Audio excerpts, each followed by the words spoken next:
The story isn't mine, but it's one of my favorites. Piero was a notary and landlord in his village in Italy. In 1451, he was 25, still unmarried. He met a peasant named Caterina. Some believe she was a slave from the Caucasus Mountains, sold to someone in the same village. Little is known of their relationship, other than that Caterina gave birth to a boy.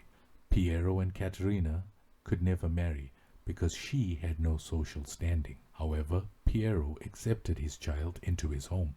A year later, both his parents married. Piero married a woman of acceptable standing, and Caterina married a local artisan. Even though the boy would have no inheritance rights, he was raised as the son of a prominent man in the village. He grew up on his father's estate and was given an education. The boy grew well, exhibiting artistic prowess from an early age. In his early teens, his father arranged an apprenticeship with an accomplished artist in Florence, not far from home, and the cultural center of Italy at the time.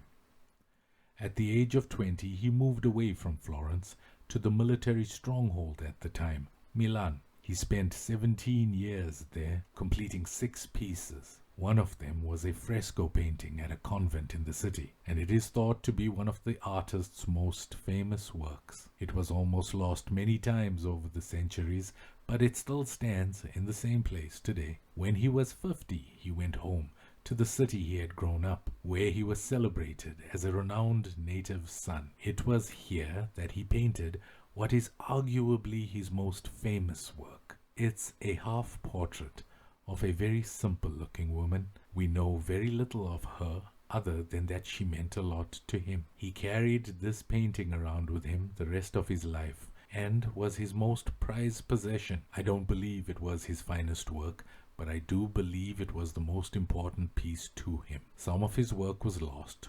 We know of 17 pictures that he painted in total, but we definitely know which was his favorite. He never married or had children of his own, and people speculated about his sexuality even when he was alive. That picture hangs in the Louvre today in France, where he died, and people come from all over the world to glimpse what the genius revered.